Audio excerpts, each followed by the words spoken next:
Hello and welcome to my round 8 Brownlow votes. I'm going to try and keep this short. I know I said that last week, but we'll try and do it this week. So for the very first round, the Adelaide Crows versus Port Adelaide, I thought this was awesome, especially being a Crows fan. I thought Matt Crouch was very good. He gets the 1 vote. Isaac Rankin, probably a little bit unlucky not to get the 3 votes. I thought he's extremely important in the Crows for their win, but I felt like Jake Saligo just had a bit more influence on the game. As you can see, Isaac Rankin is quite far down the list. He did kick 3 goals, but they were at extremely crucial points in the game. His impact on the game was fantastic, but I feel like Jake Saligo was the best on the night, so he gets the 3 votes. The Friday night game was also an epic with Carlton taking on Collingwood. I feel like Scott Pendlebury had a pretty good influence on the game. He did have a few turnovers, which was, it was only 3, 5 clearances, 9 contested possessions and 300 metres gained. Definitely looking at it statistics wise, he wasn't the best, absolutely not, but I felt like his impact on the game was enough to get him the 1 vote. On the other end, I felt like Harry Mackay was one of the only players on Carlton who really performed well above their average. He kicked 4 goals, but an easy 3 votes to Nick Dacos for me. He kicked the sealer at the end of the game. He had massive numbers. He did have 6 turnovers, but he had 15 contested possessions and 626 metres gained. I felt like he was a clear 3 voter for this one. The next was the Western Derby, however you pronounce it. I felt like Brodie Grundy played really well. He had massive influence on the game. Just don't feel like it was probably enough to get him more than the 1 vote. Felt like Errol Goulden also played really well. He gets the 2 votes for me, and Isaac Heaney gets the 3 votes. I felt like his impact on the game. He did only kick 1 goal too, so Will Hayward kicked 4 goals, so I wouldn't be surprised if Will Hayward sneaks into the votes. But yeah, it's not always about stats for me. I just look at the game as if there's no stats and just look at who had the most impact on the game. And for me, I feel like Isaac Heaney gets the 3 votes. The next game we saw St Kilda and North Melbourne battle it out. I actually thought this was going to be an extremely poor game of footy. It wasn't too bad overall. Watchable, definitely not the worst game of the week. I thought Wanganeen Miller played really well. He gets 1 vote for me. I feel like Brad Hill had massive influence on the game, especially in the first half, I reckon it was. He was really good. But overall, Jack Sinclair moving into the midfield felt like he had the most impact on the game. He had 21 kicks, 12 handballs and 9 marks. He also kicked 2 goals. He did kick at a fairly low percentage and had 4 clangers, but I felt like he was just all over North Melbourne and just denied them any sort of purchase of the ball. I think he was the best on the day, so Jack Sinclair gets 3 votes for me.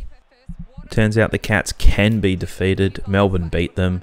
I felt like it was back and forth. It was actually, in my opinion, a fairly average game of football to watch. I gave 1 vote to Clayton Oliver, who had a fair impact on the game. He didn't kick any goals. He had relatively low metres gained on his standard, but he did have 17 contested possessions, as most of his are in the midfield.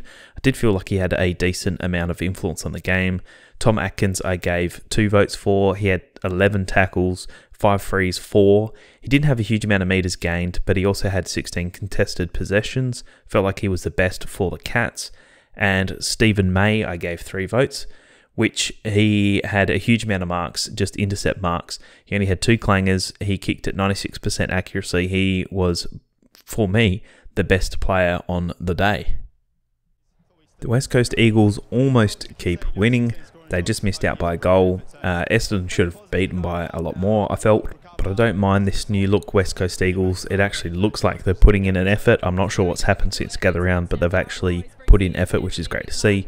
I gave Tim Kelly the single vote. I felt like he was probably the most important player on the West Coast Eagles. He did have 2 turnovers, 9 centre clearances, but he also scored really well. He had a huge amount of metres gained, kicked at a very high percentage.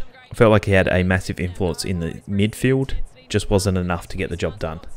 Darcy Parish was also very good for the Bombers. I gave him 2 votes, and of course Zach Merritt gets the 3 votes. I felt like his influence on the game, especially midfielder, also kicking 3 goals. That is extremely important in a game where you only win by a goal, so Zach Merritt gets 3 votes. Fremantle travelled over to the MCG, and it was a pretty one-sided event. It was not a great game of footy to watch, but what can you expect on a Sunday? Gave Caleb Sarong 1 vote, Hayden Young 2 and Luke Ryan 3. I felt like Luke Ryan was the clear outstanding player. He just stopped Richmond from doing anything. He took a huge amount of intercept marks. He actually had only 2 turnovers. He spent a huge amount of time on the ground and had a huge amount of meters gained. Felt like he played probably one of his better games, and I think he gets 3 votes. The Western Bulldogs and the Hawks game, this was probably going to be the worst game of the round, but it was actually really good to watch.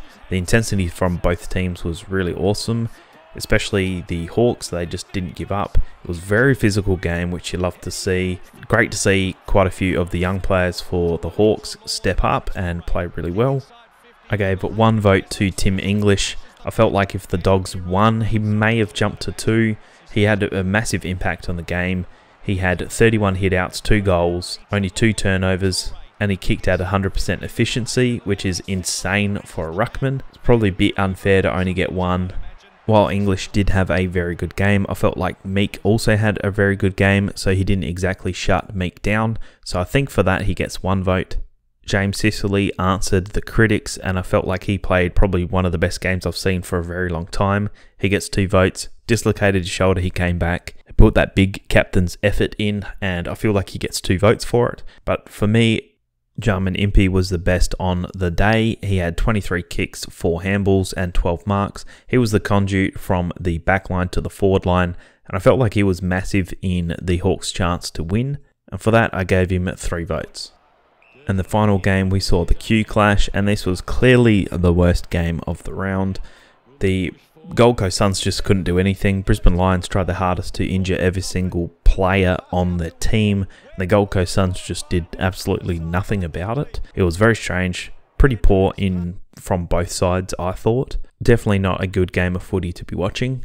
For me, I gave Josh Dunkley 1 vote, Lachie Neale 2. I felt like Lachie Neale was extremely important in the first half, the reason why the Brisbane Lions got up so far, but he didn't do a huge amount in the second half, so I feel like he gets the 2 votes. And the clear outstander was Dane Zorko. He just had a ball of his own. He had 35 kicks, which was only 2 kicks off the record. He just did whatever he wanted when he wanted, and for that he gets the 3 votes. And so here you can see my 3-2-1 votes, and here is my current leaderboard. I have Paddy Cripps and Zach Merritt on first on 13 votes. I have Isaac Heaney, Errol Goulden, and Max Gawn on 12 votes. Then Matt Rao on 11, Tom Green on 10, Noah Anderson, Harry McKay, Zach Butters, Caleb Sarong on 9.